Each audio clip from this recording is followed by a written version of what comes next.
The pen hovered over the settlement papers. Natalie hadn't spoken a single word in 4 hours. Her husband, Greg, was grinning like a shark who just smelled blood. He thought he had won. He thought he was walking away with the tech empire, the Hamptons estate, and the Swiss accounts, leaving her with nothing but a used Volvo and her dignity. The judge raised his gavel to finalize the divorce. "If there are no further objections," he began. The courtroom was dead silent, until a heavy oak door at the back didn't just open, it slammed against the wall. A man in a charcoal suit stood there. He wasn't a lawyer. He was the man who owned the bank Greg's money was in, and he had one sentence that would change everything. The fluorescent lights of the Manhattan family court hummed with a low, irritating buzz, the only sound accompanying the scratching of a pen.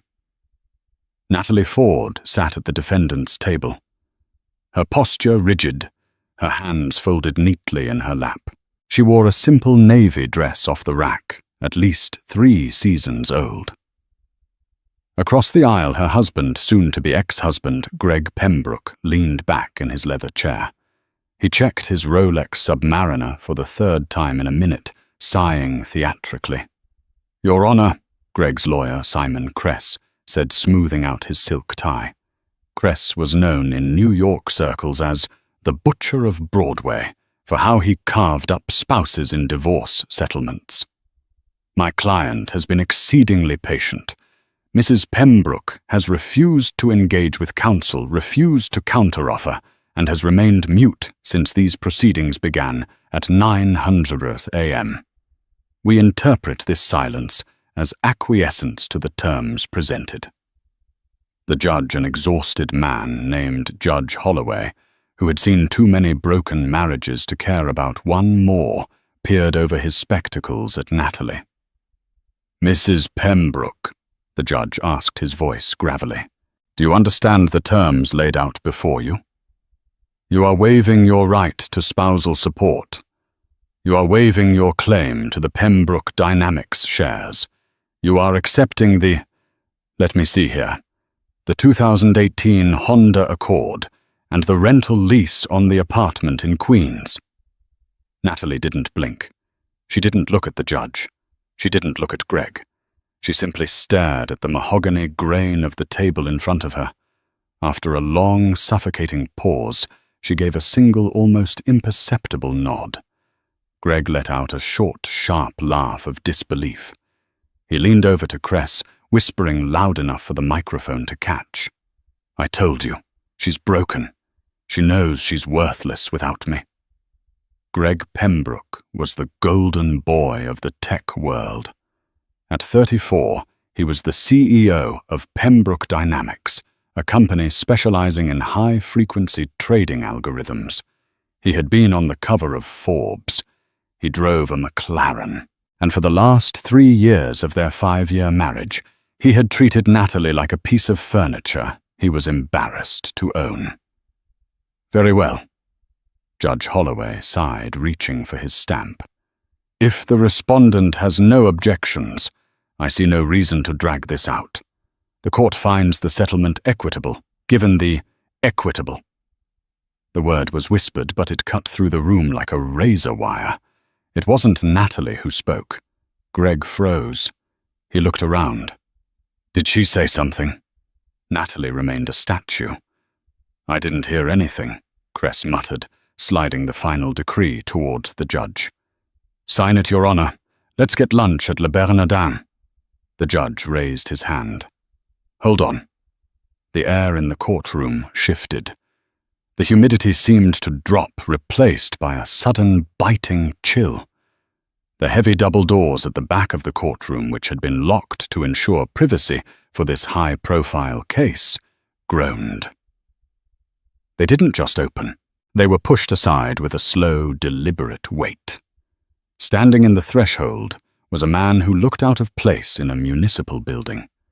He wore a 3-piece suit that cost more than the judge's annual salary, bespoke Italian wool charcoal grey. He was older, perhaps in his late 60s, with silver hair swept back and eyes that looked like chips of flint. He didn't carry a briefcase.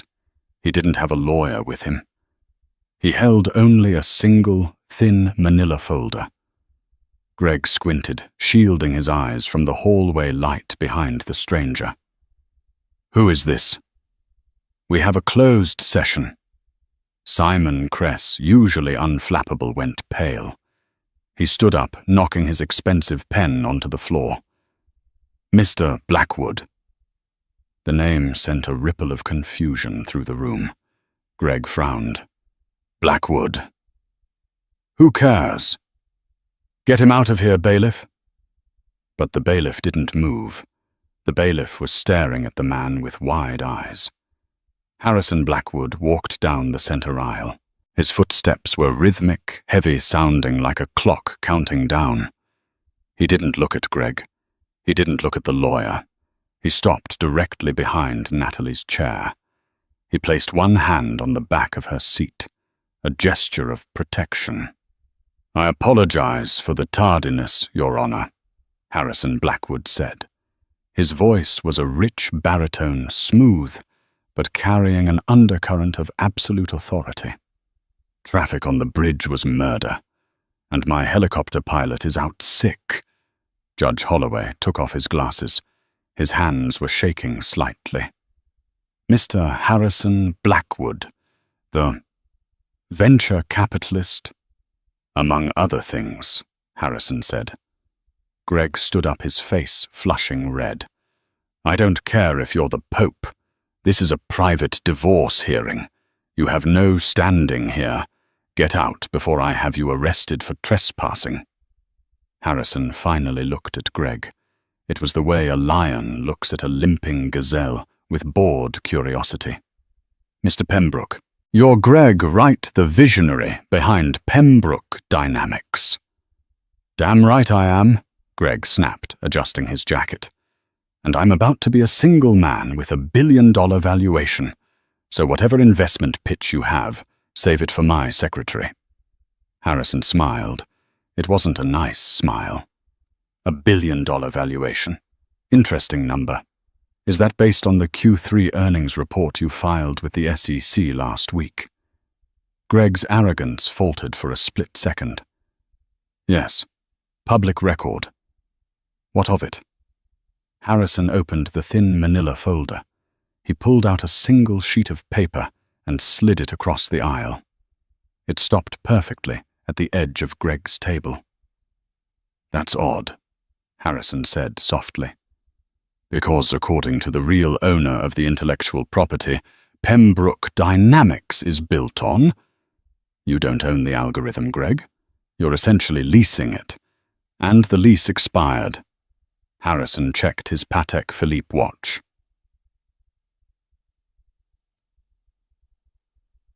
"10 minutes ago."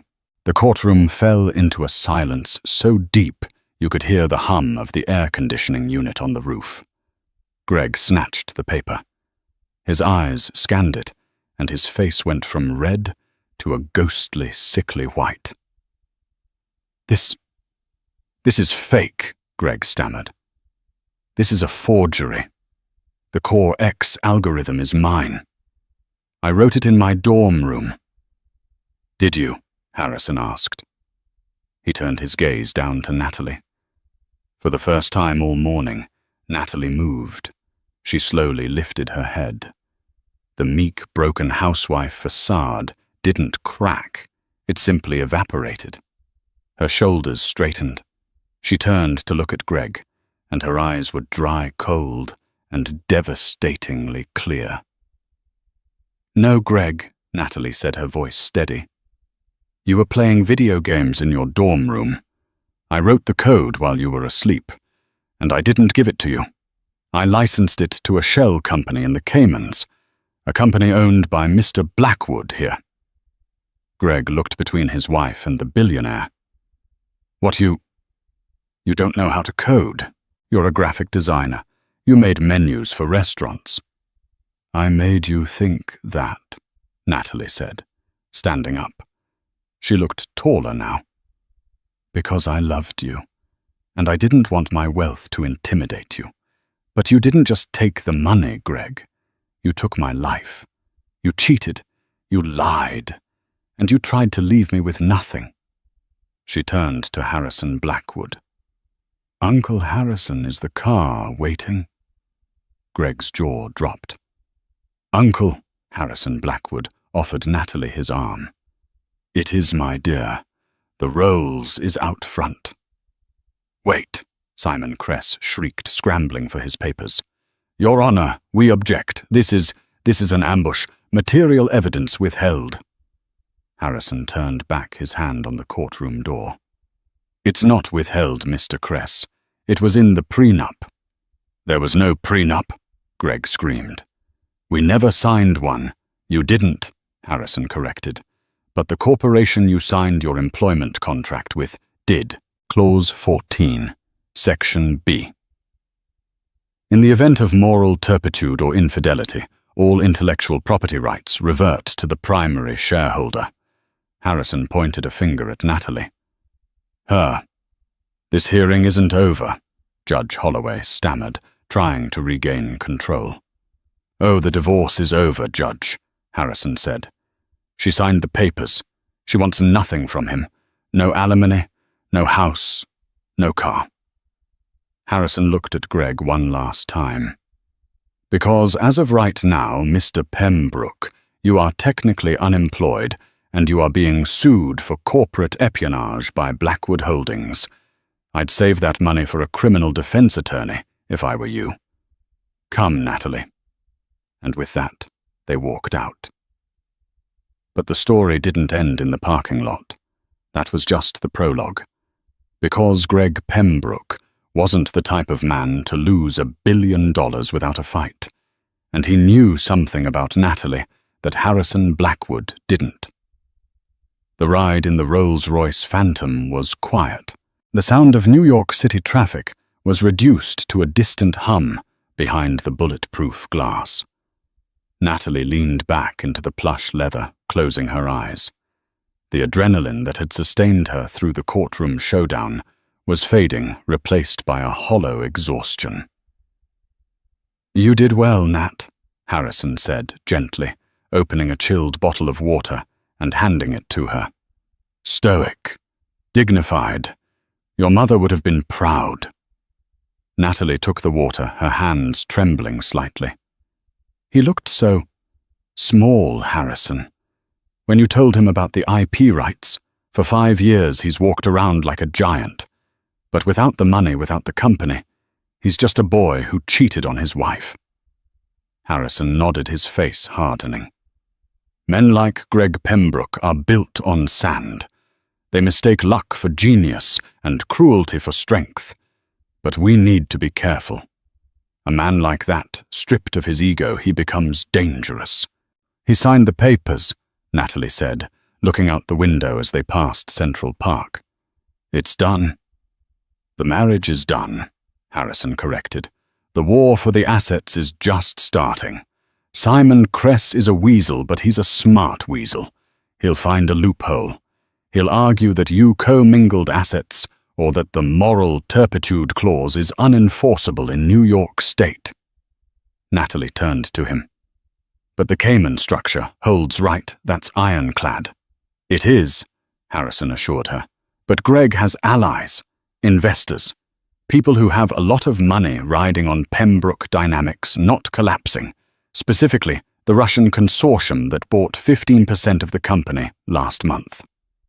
Natalie's blood ran cold. He let the Volkov group in. I told him not to touch their money. I told him explicitly. He didn't listen, Harrison said grimly. Greed makes people deaf. And now that the algorithm, the product they paid for, is legally yours, they aren't going to be looking for Greg. They're going to be looking for the person holding the keys. Natalie stared at her reflection in the dark window. She wasn't just a divorcee anymore. She was a target. Meanwhile, back at the courthouse, chaos had erupted. Greg Pembroke was pacing the hallway, his face a mask of sweat and fury. He kicked a trash can, sending it clattering against the wall. Passers-by gave him a wide berth. Fix this. Simon, Greg roared at his lawyer. You told me she was a nobody. You told me her family was dead, orphan from Ohio. You said Simon Kress was furiously typing on his BlackBerry. That's what her background check said. Natalie Ford, born in Dayton. Parents died in a car crash in '98. There was no mention of Harrison Blackwood. There was no mention of Blackwood Holdings. Well, clearly your background check guy is an idiot. Greg grabbed Kress by the lapels. That was Harrison Blackwood. The man owns half of Midtown. If he says he owns my algorithm, the stock price is going to zero by the time the market opens tomorrow. I have margin calls. Simon, I have the Volkov debt. Kress pushed Greg away, smoothing his suit. Calm down. Panic is expensive. We need to find the link. Why is Blackwood involved? He called her niece or something. Uncle. She never mentioned an uncle. Greg spat. She never mentioned any family. She was just quiet. Always sketching in her notebooks. I thought she was drawing flowers or some crap. Greg stopped pacing. A memory flashed in his mind. Late nights, their apartment in Tribeca. He would come home drunk from a client dinner, which usually meant cocktails with his mistress, a 22-year-old model named Chloe. He would find Natalie asleep on the sofa, a notebook open on her chest. He had never looked at the notebooks, not once. He assumed they were grocery lists or doodles. The notebooks, Greg whispered. What? Kress asked. She kept journals, dozens of them. She left them in the apartment when I kicked her out last week. She only took one suitcase. Greg's eyes widened. A twisted grin began to form on his face. She thinks she's smart, Greg said, his voice dropping to a sinister register. She played the long game, the silent partner. But she made a mistake. She left the source code behind. If those notebooks contain the original handwritten code, Kress said, his eyes lighting up, we can argue that the work was created during the marriage in the marital home, regardless of what some shell company contract says. It becomes marital property. Better, Greg said, pulling out his phone. If I have the physical proofs, I can sell them to the Volkovs tonight, before Blackwood can file his injunction. Greg dialed a number. Get the car. We're going to the Tribeca penthouse. Now.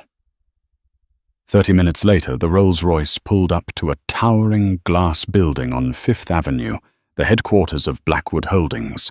Harrison escorted Natalie into the private elevator. You'll stay in the penthouse suite here for a few days, he said, until the security team sweeps your new townhouse.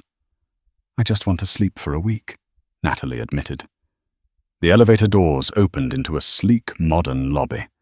A woman in a sharp blazer was waiting for them. Mr. Blackwood, she said urgently.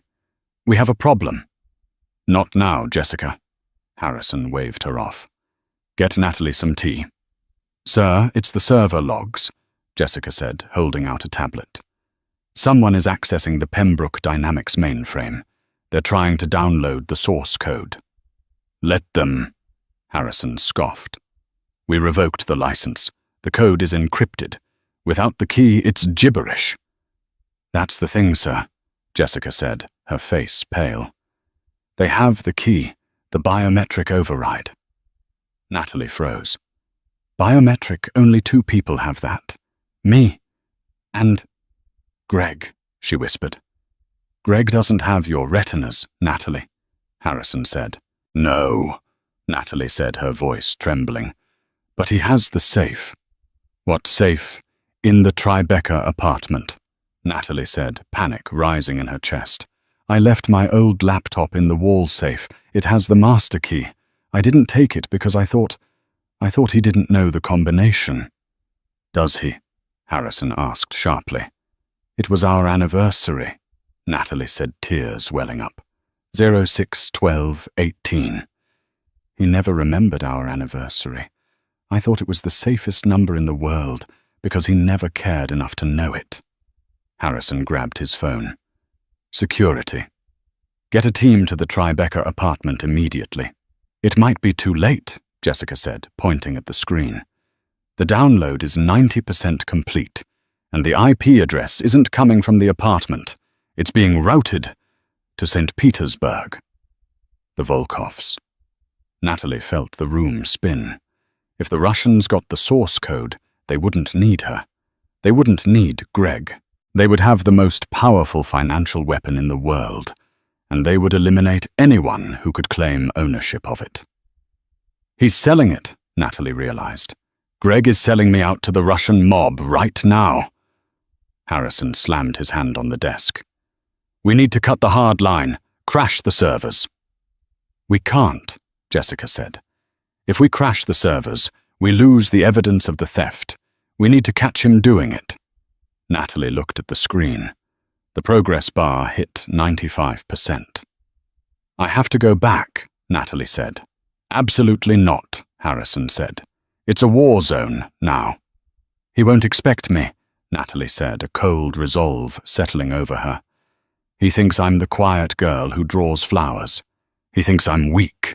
I need to go there and look him in the eye. Natalie, no, Harrison warned. But she was already walking back to the elevator.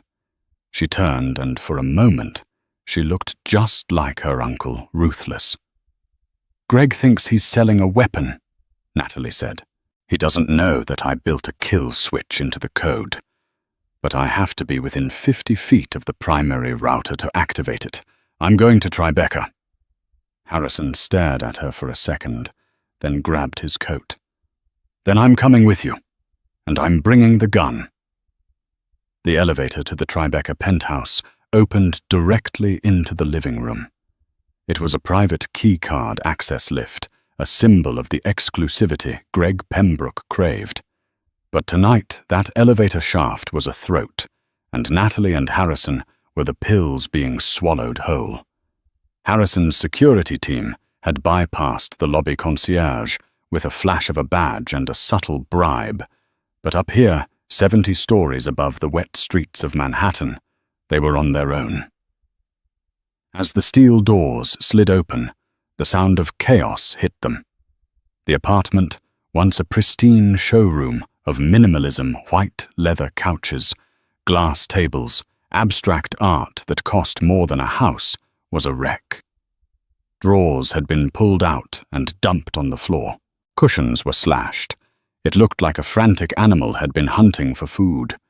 In the center of the room, illuminated by the glow of 3 massive monitors set up on the dining table, was Greg.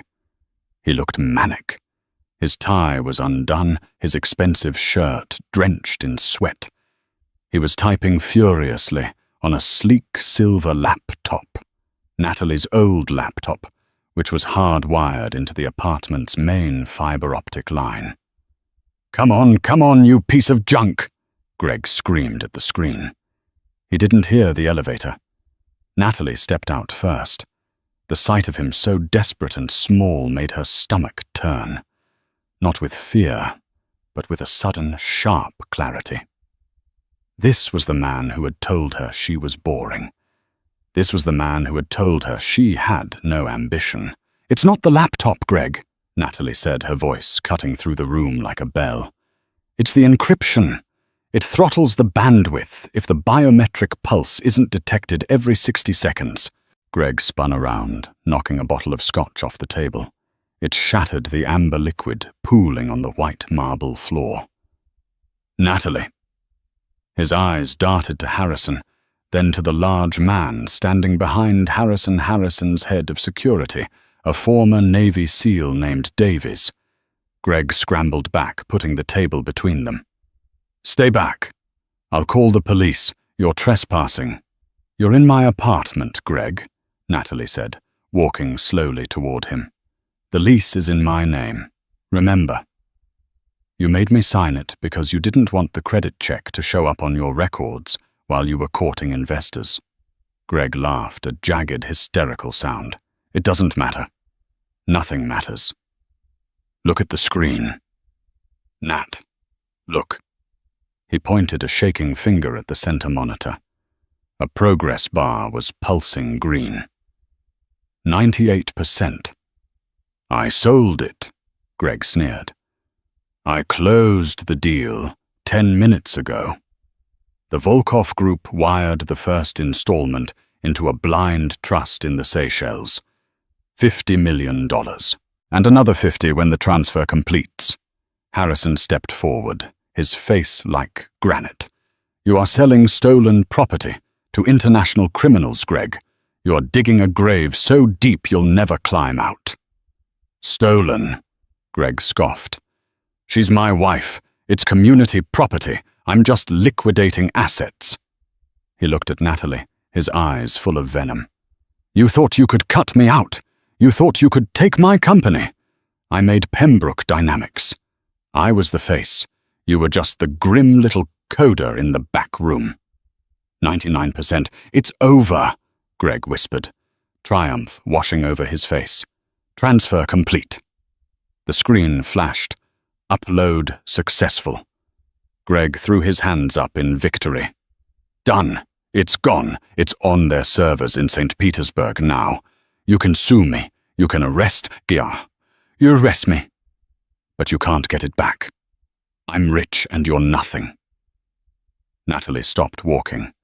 She was 10 feet away from the router. Close enough. She pulled her phone from her pocket. She didn't look angry. She looked sad. You really didn't read the documentation, did you, Greg? She asked softly. What documentation? The comments in the code, line 404, Natalie said. She tapped an icon on her phone. A simple black terminal window opened. The algorithm isn't just a trading bot, Greg. It's a neural network. It learns, and it protects itself. I built a fail-safe. If the code is transferred to an unauthorized server without the private key, Natalie pressed a single button on her screen. Execute. It doesn't just stop working, she finished. It inverts. On the monitors behind Greg, the green text suddenly turned blood red. Error. System compromised. Initiating purge protocol. Target host server. Greg spun around. What is that? What did you do?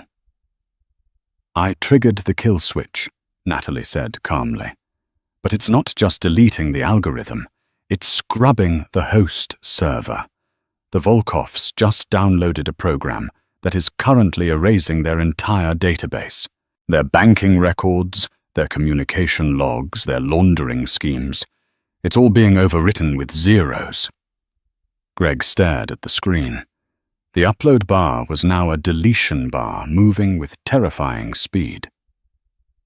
Deletion in progress. 20%. 40%. No. Greg gasped. He hammered on the keyboard. Stop it. You can't stop it, Harrison said, his voice grim. It's a scorched earth protocol. You just didn't sell them a product, Greg. You mailed a bomb to the Russian mafia. Greg's phone sitting on the table began to ring. It wasn't a normal ringtone. It was the specific jarring chime he had assigned to his contact V. Greg stared at the phone as if it were a venomous snake. Answer it, Greg, Harrison challenged. Tell Mr. Volkov why his empire is disappearing. Greg looked at Natalie. The arrogance was gone. In its place was sheer, unadulterated terror. He realized finally the magnitude of his mistake. He hadn't just lost money. He had signed his own death warrant. Fix it, Greg begged, tears streaming down his face. Natalie, please. You have to reverse it. They'll kill me. They'll actually kill me. I can't reverse it, Natalie said. That's the point of a kill switch. The phone stopped ringing. Then a new sound cut through the silence of the penthouse. Ding. The elevator. Natalie turned. Harrison signaled to Davies, who immediately reached inside his jacket, his hand hovering over his holster. The elevator doors slid open. This time it wasn't family. 2 men stepped out. They were dressed in black leather jackets, rain dripping from their shoulders. They were thick-necked, heavy-set, with faces that looked like they had been chiseled out of concrete. Behind them stood a 3rd man. He was slender, wearing a beige trench coat, holding a wet umbrella. He had pale blue eyes and a scar running through his left eyebrow. Greg whimpered. "Victor!" Victor stepped into the room, collapsing his umbrella with a snap. He looked at the chaos. He looked at the red screens flashing deletion complete. Then he looked at Greg. "Gregory," Victor said. His voice was soft, heavily accented, and terrifyingly polite. "We have a technical difficulty. Our IT department says our systems are melting." Greg backed up until his legs hit the window ledge. "Victor, listen. It's a mistake. It's her. She did it. That woman there, she sabotaged the file." Greg pointed a shaking finger at Natalie. Victor turned his gaze to Natalie. He looked her up and down, dismissing her instantly. He looked at Harrison, assessing the threat, then at Davies. Victor's hand moved casually into his coat pocket. "A woman sabotaged the Pembroke algorithm," Victor asked, sounding amused. "The wife you said was, how did you put it, decoration? She's the coder," Greg screamed. "She's the genius. I stole it from her. She's the one destroying your servers. Kill her. And I can fix it, I promise." The betrayal hung in the air, thick and suffocating. Greg was offering Natalie's life to save his own skin. Harrison moved. He stepped directly in front of Natalie, shielding her with his body. Davies drew his weapon, aiming it at Victor's chest. The 2 Russian heavies instantly pulled submachine guns from under their jackets. The room became a Mexican standoff. "Nobody shoots," Harrison said, his voice calm but commanding. "Victor, I am Harrison Blackwood. You know my reputation. This man sold you stolen goods. The transaction is void. Walk away, and I won't have the FBI raiding your Brooklyn operations by sunrise." Victor smiled. It was a cold, dead smile. "Mr. Blackwood, I know you. You have much money. But money does not replace data. And Gregory here, he has cost us very much tonight." Victor looked at Greg. "But he says the woman is the key." "She is," Greg shouted. "Take her. She can reverse the code." Victor tilted his head. "Is this true, Devushka?" Natalie stepped out from behind Harrison. Harrison tried to grab her arm, but she shook him off. She walked forward until she was standing between the gunman and her ex-husband. She looked Victor in the eye, and then she spoke. "Vi kupili vozduch, Victor." You bought air, Victor. Natalie's Russian was flawless, not the Russian of a tourist, but the sharp, clipped dialect of Moscow. Silence slammed into the room harder than the thunder rattling the windows. Greg's jaw dropped. "What?" Victor's eyebrows shot up. "You speak our tongue. Moya babushka baila iz Kazani." My grandmother was from Kazan. Natalie continued, her voice steady. "And I know who you are. You are Victor, the accountant, Sokolov. You handle the laundering for the Eastern Seaboard. And right now, thanks to the file Greg sent you, the encryption keys for your ledger are being broadcast to a dummy server." She took a step closer to the hitman. "I didn't just delete your data, Victor. I made a copy. If anything happens to me or my uncle, that copy goes automatically to the DEA, the FBI, and Interpol." Victor's smile faded. He wasn't looking at a scared housewife anymore. He was looking at a player. "You are bluffing," Victor said, though his grip on the umbrella tightened. "Am I?" Natalie asked. "Check your phone. I just sent you a sample, the routing numbers for the Cayman accounts you use to pay off the dock workers in New Jersey." Victor pulled out his phone. He glanced at the screen. His face went grey. He looked up at Natalie with a newfound respect and a dangerous intensity. "Smart," Victor murmured. "Very smart. Gregory said you were stupid." "Gregory is a bad judge of character." Victor turned slowly to Greg. Greg was hyperventilating. "Victor, don't listen to her. She's lying. I can get you the money. I have 50 million. The 50 million has been frozen," Harrison Blackwood interjected, checking his own phone. "My bank handles the transfers for the Seychelles Trust. I flagged the transaction as fraudulent 5 minutes ago. You have nothing, Greg." Greg looked around the room. The walls were closing in. He had no money, no company, no allies. And the Russian mob was standing in his living room with machine guns. He looked at the open safe in the wall.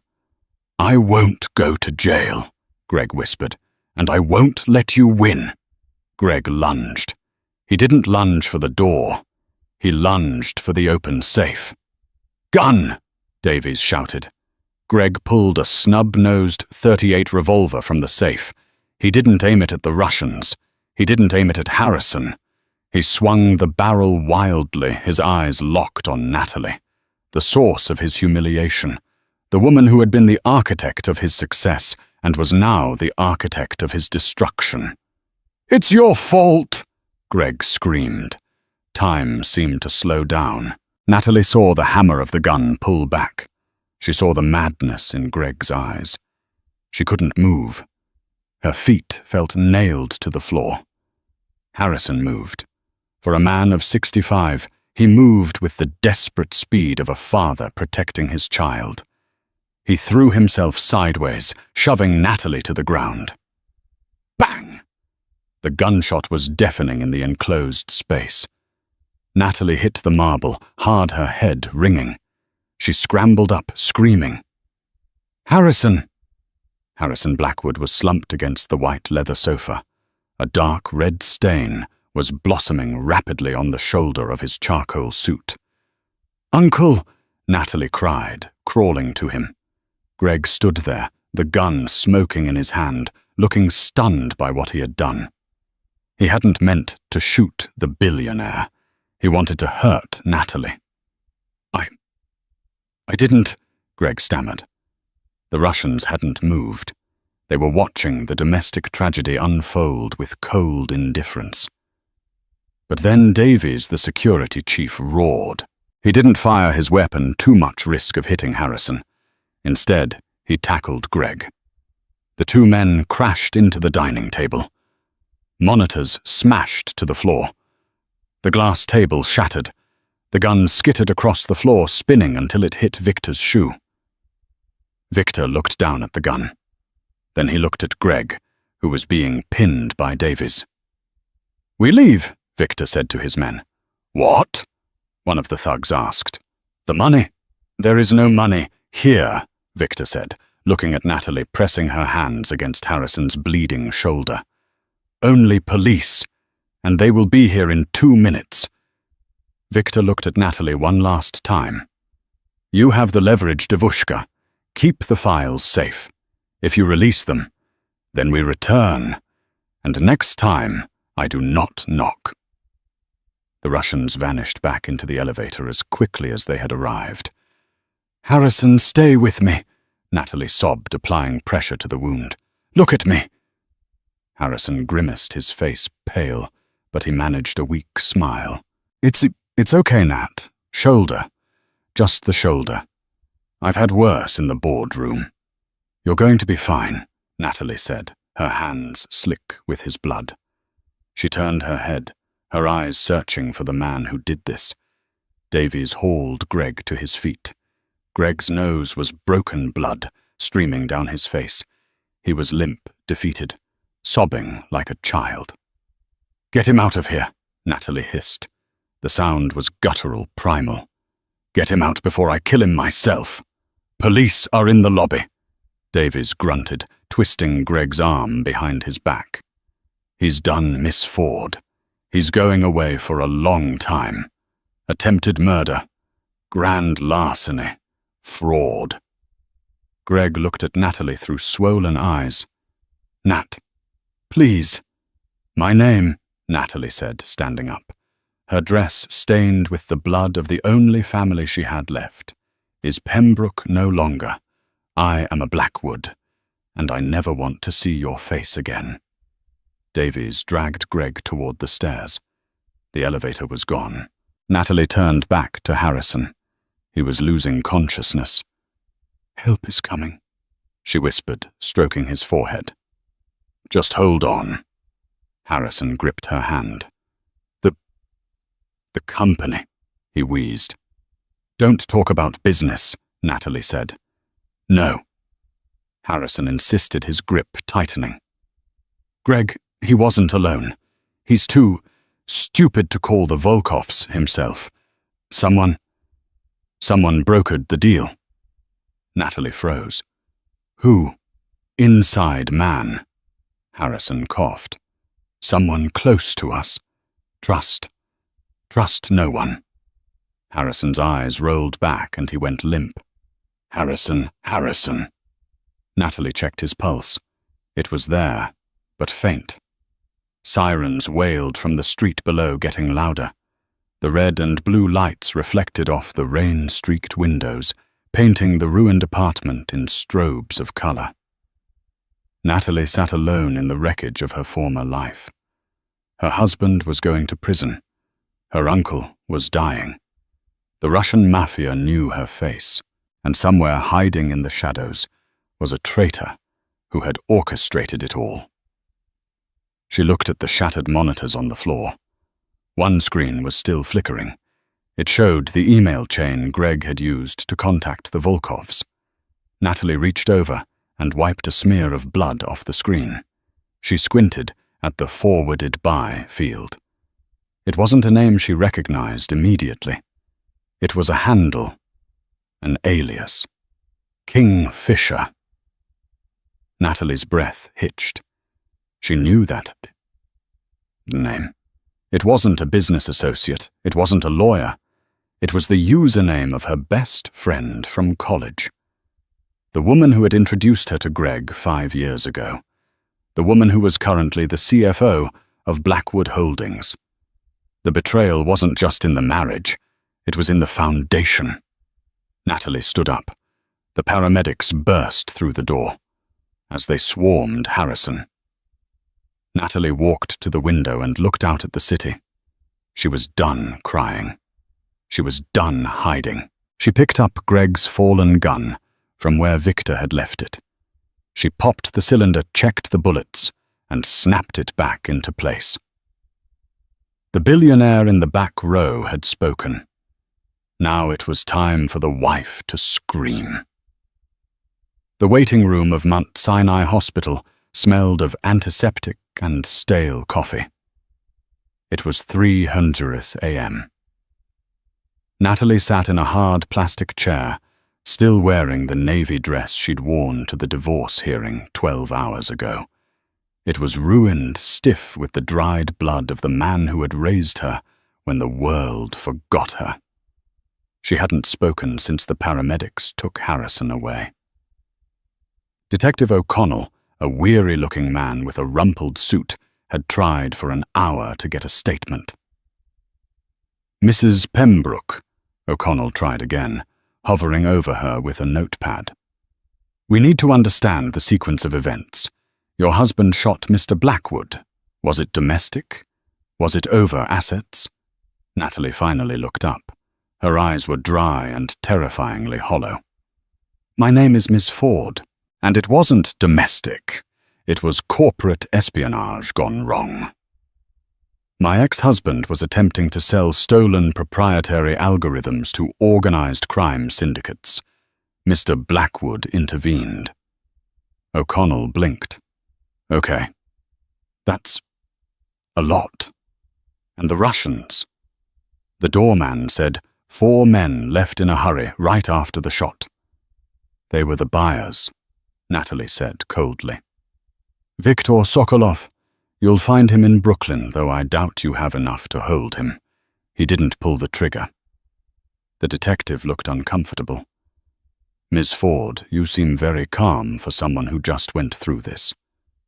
I cried for 5 years, Detective, Natalie said, standing up. She was shaking, but not from fear. From a vibrating kinetic rage that needed somewhere to go. I'm done crying. Now if you'll excuse me, I have a company to run. You can't leave. We need to process the scene at the penthouse. Davies is there, she said, nodding to the massive security chief standing by the door. He has the security footage. It shows everything.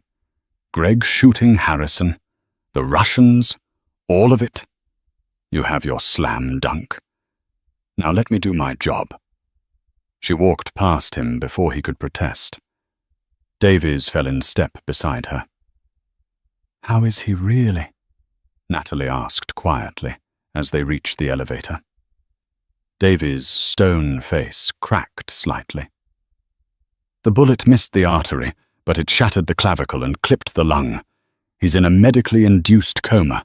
The next 24 hours are critical. Natalie closed her eyes, leaning her forehead against the cold metal of the elevator door. Trust no one, Harrison had gasped. Take me to the tower, Natalie ordered. Ms. Ford, it's middle of the night. You should rest. We have safe houses. The Tower Davies, Blackwood Holdings headquarters. Now. You think the threat is there? I know it is, Natalie said, opening her eyes. Harrison told me. The call is coming from inside the house. Blackwood Tower on 5th Avenue was a 60-story needle of glass and steel, a fortress of modern capitalism. At 4:00 a.m., the lobby was deserted, except for the night security team, who snapped to attention when Natalie walked in, flanked by Davies. She didn't look like a graphic designer anymore. Despite the ruined dress and the exhaustion etched into her face, she moved with Harrison Blackwood's stride, purposeful, inevitable. Lock down the building, Natalie told the head of night security. No one in or out without my personal authorization. Cut the keycards for all executive staff below C-suite level. Ma'am. On whose authority? The guard asked, bewildered. Natalie held up Harrison's personal key fob, which she'd taken from his pocket in the ambulance. It was a skeleton key to the entire Blackwood empire. Mine, she said. They took the private elevator to the 58th floor executive finance. The floor was dark, silent, save for the hum of the server stacks in the climate-controlled room at the center of the floor. Natalie walked past the rows of empty cubicles to a large corner office. The nameplate on the door read, Sarah Jenkins, Chief Financial Officer. Natalie stared at the name. Sarah. They had shared a dorm room freshman year. Sarah had held Natalie's hair back when she got sick from cheap vodka. Sarah had been the maid of honor at her wedding to Greg. It was Sarah who had jokingly suggested Greg, the charismatic business major, should date Natalie, the quiet computer nerd. It was never a joke, Natalie realized, a sick feeling settling in her gut. It was a setup from day one. Davies, Natalie said softly. Bring up the internal comms logs for the last month. Filter for external IPs originating from St. Petersburg, and cross-reference them with Sarah Jenkins's terminal. Davies tapped on a tablet. A moment later, his breath hitched. Jesus, it's a constant stream. Encrypted messages, wire transfers disguised as vendor payments. It's not just the Pembroke deal. She's been funneling Blackwood capital to Sokolov's shell companies for 6 months. Natalie pushed open the door to Sarah's office. It smelled of expensive perfume and ambition. On the desk sat a framed photo of Sarah and Natalie at graduation, smiling arms around each other. Natalie picked up the photo and threw it against the wall. Glass shattered. "She wasn't just helping Greg," Natalie whispered. "Greg was the distraction. She was helping Victor hollow out Harrison's company from the inside." The elevator dinged out in the hallway. Natalie and Davies spun around. It was 4:30 a.m. No one should be here. The doors opened, and Sarah Jenkins stepped out. She was impeccably dressed in a cream-colored power suit, holding a lukewarm latte. She stopped dead when she saw Natalie standing in her doorway, flanked by the head of security. Sarah didn't look surprised.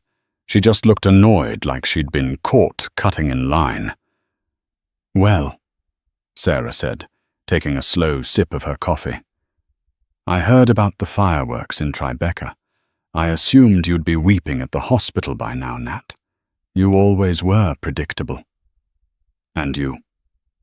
Natalie said, her voice unrecognizable in its icy calmness. "Were always jealous. Hello, Kingfisher." Sarah Jenkins didn't flinch at the code name. She walked calmly into her office, stepping over the broken glass of their friendship photo without glancing down.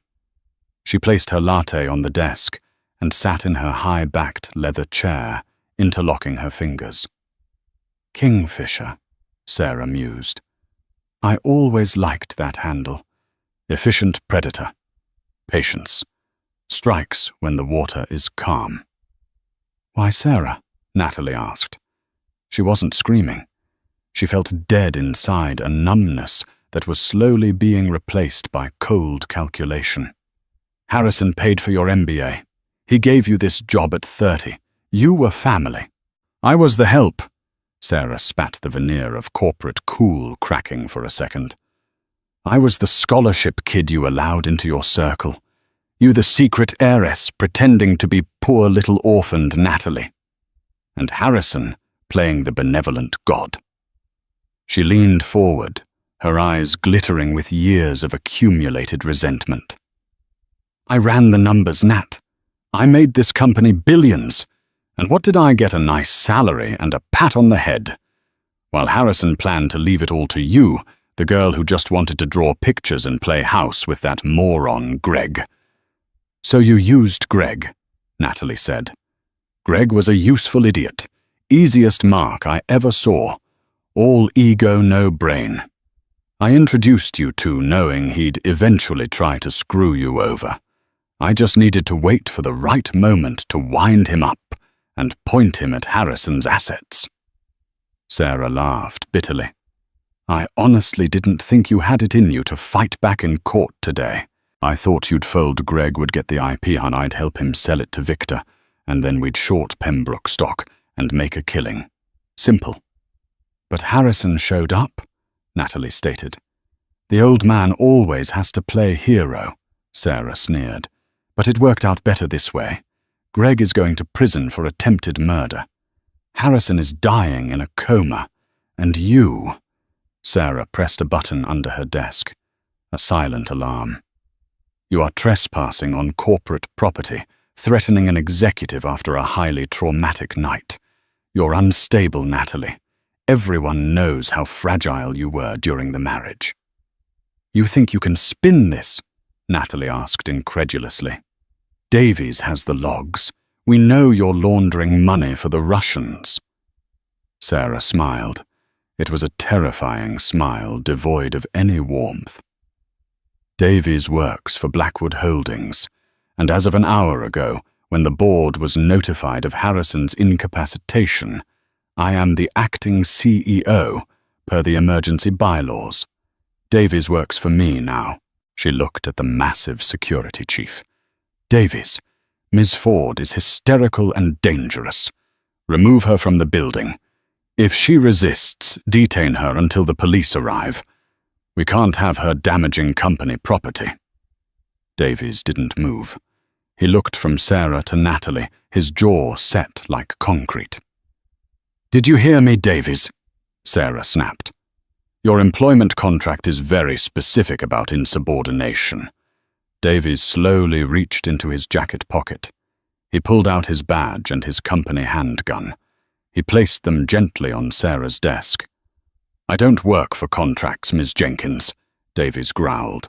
"I work for loyalty, and I was with Harrison in Kandahar before you were born. I'm with her." He moved to stand shoulder to shoulder with Natalie. Sarah's composure faltered. She looked at her phone, her thumb hovering over a speed dial. "Go ahead," Natalie challenged. "Call them. Call Victor. Tell him his inside woman just lost control of the building." "You don't know what you're playing with, Natalie," Sarah hissed, her voice dropping. "Victor isn't just a mobster. He's a broker for people you don't want to know exist. They want the Blackwood infrastructure. They want the data mining capabilities Harrison built. And they will burn this city down to get it." "They already tried to burn me down tonight," Natalie said. She reached into the pocket of her trench coat. Sarah flinched, thinking it was another gun. Instead, Natalie pulled out a small encrypted flash drive, the backup of the leverage file she had threatened Victor with in the penthouse. "You were right about one thing, Sarah," Natalie said, walking around the desk until she was looming over her former best friend. "I was fragile. I was quiet. Because I had something to lose. I had a husband I loved. I had an uncle who protected me." She leaned down, her face inches from Sarah's. "Greg is gone. Harrison might die.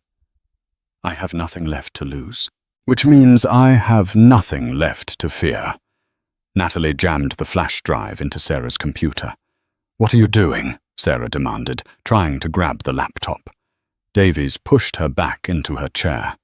Natalie's fingers flew across the keyboard. She wasn't a graphic designer now. She was the coder who had built $1 billion algorithm in her sleep. "Victor, back off because I threatened to release his dirty laundry to the feds," Natalie said, her eyes reflecting the blue light of the screen. "But you're worse than him. You're a traitor." She hit enter. "I'm not sending your files to the FBI, Sarah. They're too slow." On the screen, a massive data transfer initiated. "Where are you sending it?" Sarah whispered, true panic finally setting in. "The dark web," Natalie said coldly. "WikiLeaks, every major financial news outlet on the planet. And, just for fun, the unsecured inbox of Viktor Sokolov's chief rival in the Moscow syndicate." Sarah went pale. "You can't. Victor will think I double-crossed him. He'll kill me." "Then you better start running," Natalie said, pulling the drive out. "Because the upload completes in 3 minutes, and I just reactivated your building keycard. You have exactly enough time to get to the street before the news breaks that the acting CEO of Blackwood Holdings is a Russian asset." Sarah stared at her for 1 second, seeing the absolute lack of mercy in Natalie's eyes. Then she grabbed her purse and bolted out the door, the click of her expensive heels echoing down the hallway like gunfire. Natalie watched her go. She felt a profound exhaustion settle over her, but also a strange, cold clarity. She sat down in Sarah's chair, the acting CEO's chair. She looked at Davies. "We need to prepare," Natalie said. "For the police?" Davies asked.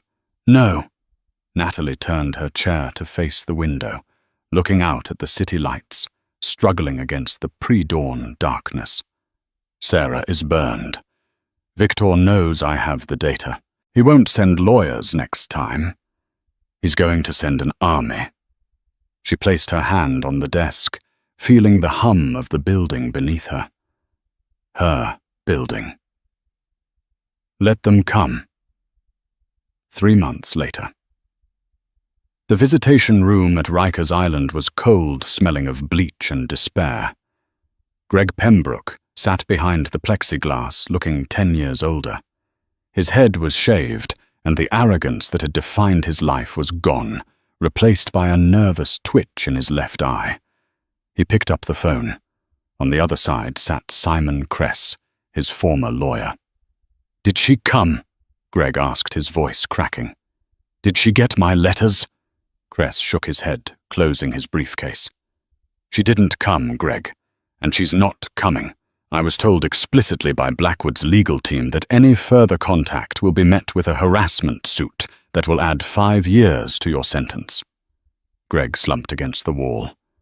I just wanted to tell her I'm sorry." "It doesn't matter," Kress said, standing up. "She's not listening anymore. She's busy."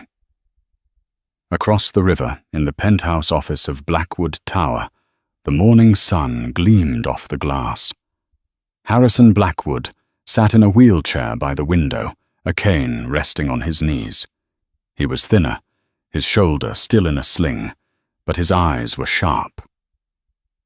"The board is ready for you," Harrison said, turning his chair around.